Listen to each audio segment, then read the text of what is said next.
Hello दोस्तों, welcome to my channel Kartik one. और दोस्तों, आज के अपने इस वीडियो में मैं आपको फॉरेस्ट रेंजर्स के साथ में घटी दो सच्ची रहस्यमयी कहानी बताने वाला हूँ। सो प्लीज़ वीडियो को एंड तक ज़रूर सुनिएगा और ऐसे ही हॉरर और मिस्टीरियस कंटेंट रोज़ 6 बजे सुनने के लिए आप मेरे चैनल को सब्सक्राइब भी कर सकते हैं। और अगर आप ही के साथ कोई मिस्टीरियस घटना घटी हो जिसको आप चाहते हैं कि मैं अपनी आवाज़ दूं, तो इंस्टाग्राम का लिंक आपको नीचे डिस्क्रिप्शन बॉक्स में मिल जाएगा। आप वहां आके मुझे अपने घटना बता सकते हैं, जिसे मैं अपने चैनल पर कवर ज़रूर करूँगा। और दोस्तों, आज जो दोनों घटनाएं मैं आपको सुनाने वाला हूँ वो अमेरिका के फॉरेस्ट रेंजर्स के साथ में ही घटी हैं। तो चलिए अब मैं आपको वो दो सच्ची रहस्यमय कहानियाँ सुना देता हूँ। तो तैयार हो जाइए डरने के लिए।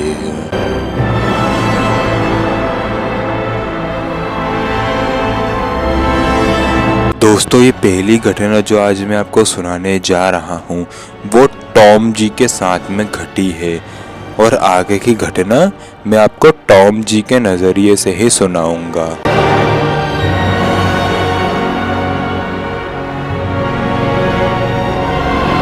हेलो, मेरा नाम टॉम है। ये घटना मेरे साथ 1970 में घटी थी।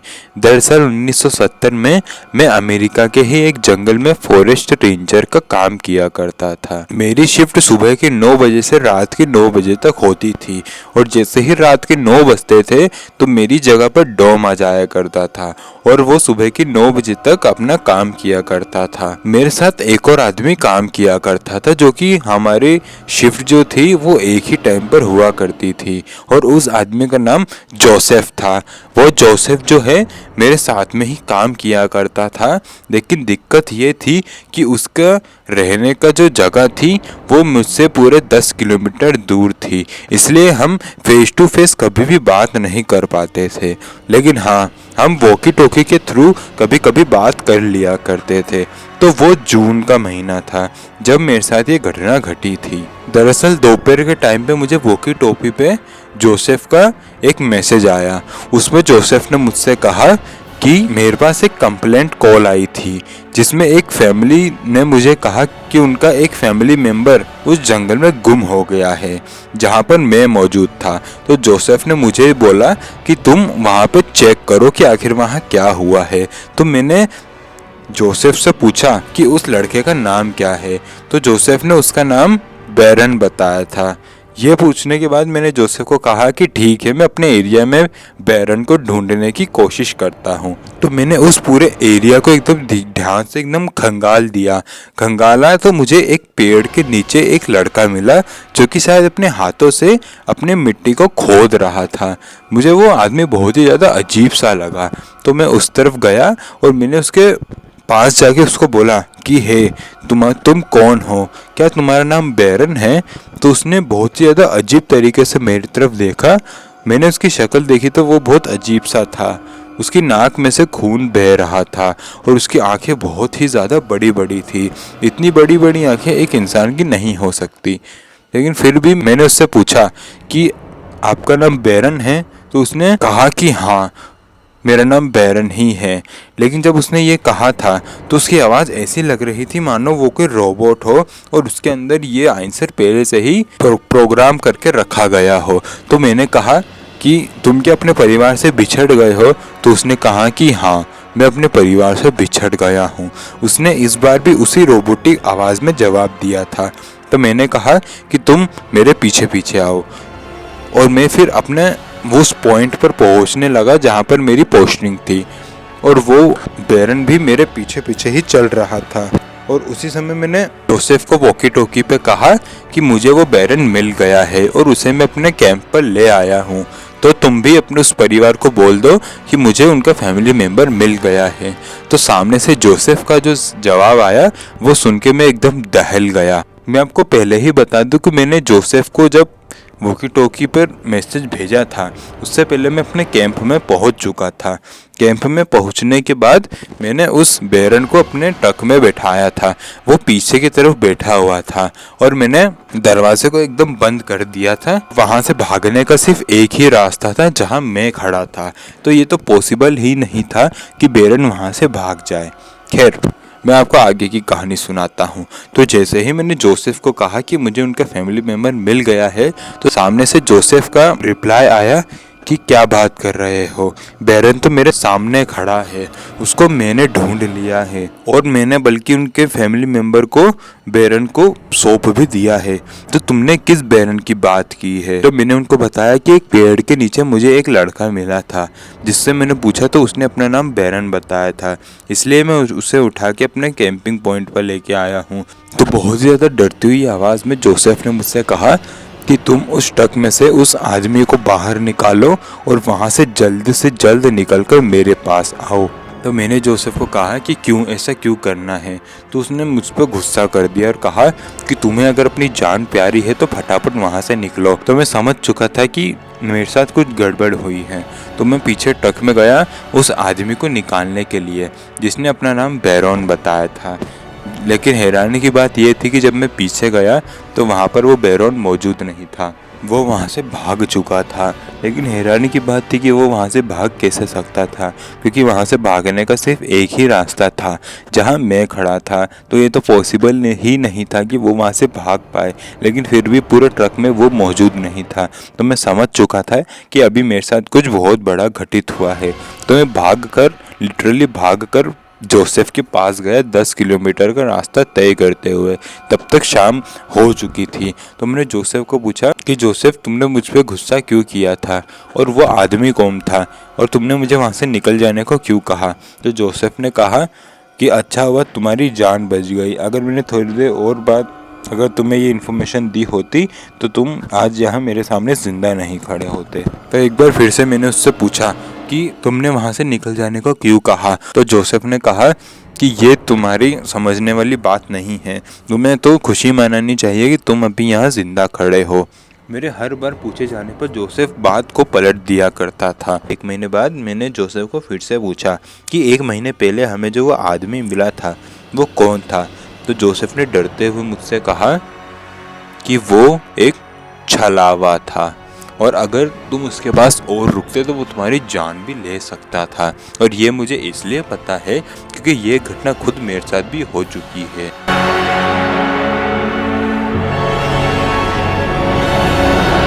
फिर दोस्तों, अब मैं आपको दूसरी घटना सुनाता हूँ।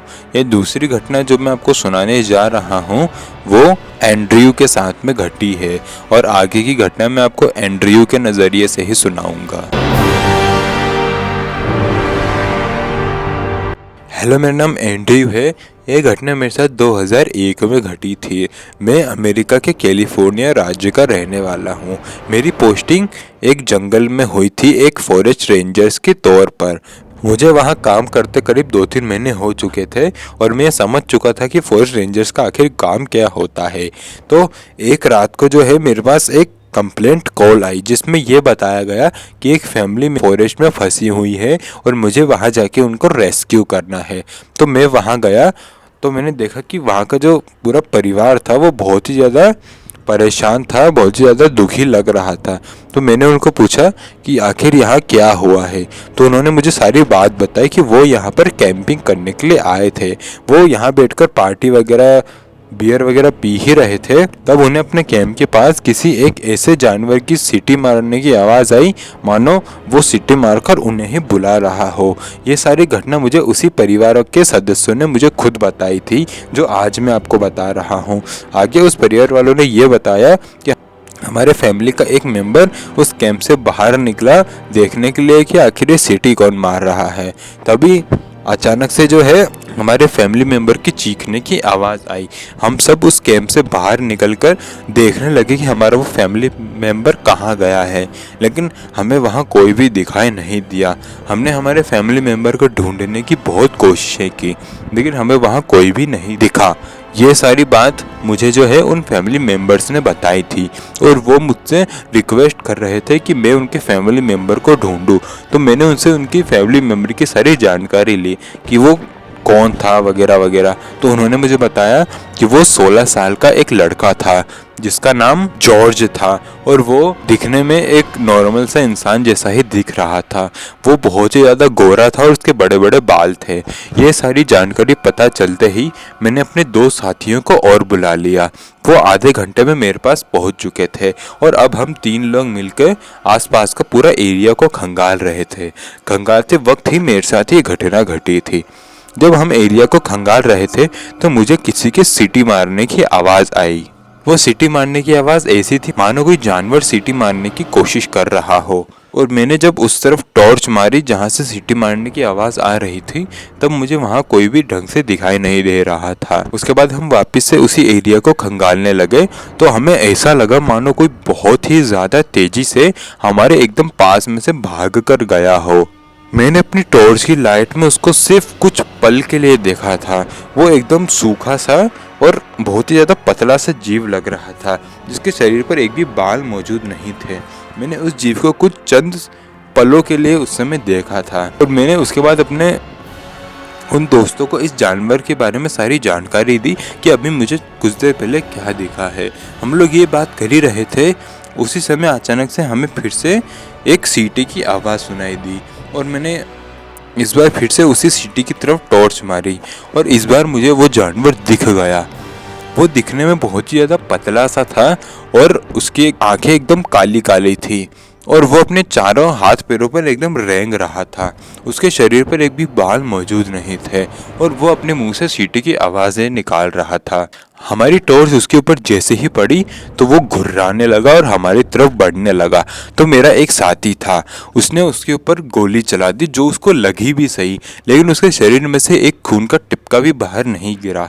लेकिन वो बहुत ही ज़्यादा जोर से चिल्लाते हुए जंगल के अंदर भाग गया और हमने उन फैमिली मेम्बर को कहा कि हमें एक बहुत ही ज़्यादा अजीब जानवर दिखाई दिया है और हमें ये लगता है कि आपके फैमिली मेम्बर को शायद वही जानवर उठा के ले गया है और मार काट कर ख़त्म कर दिया है। हमारी ये बात सुनते ही वो परिवार वाले बहुत ही ज़्यादा दुखी हो गए और रोने लगे। हमने जैसे तैसे करके उनको संभाला और उन्हें वहाँ से निकल जाने को कहा, लेकिन वो निकल जाने को तैयार नहीं थे। उन्होंने ज़िद पकड़ी हुई थी कि उन्हें उनका फैमिली मेम्बर वापस चाहिए। तो मैंने उन्हें कहा कि आप यहाँ से चले जाइए, हम उसे पूरे ढूंढने की कोशिश ज़रूर करेंगे। हमने जैसे तैसे करके उनके घर पे भेजा उन्हें और हमने पूरे जंगल में पूरे 2 दिन का रेस्क्यू मिशन चलवाया, लेकिन हमें वहाँ पे उनका फैमिली मेम्बर नहीं मिला।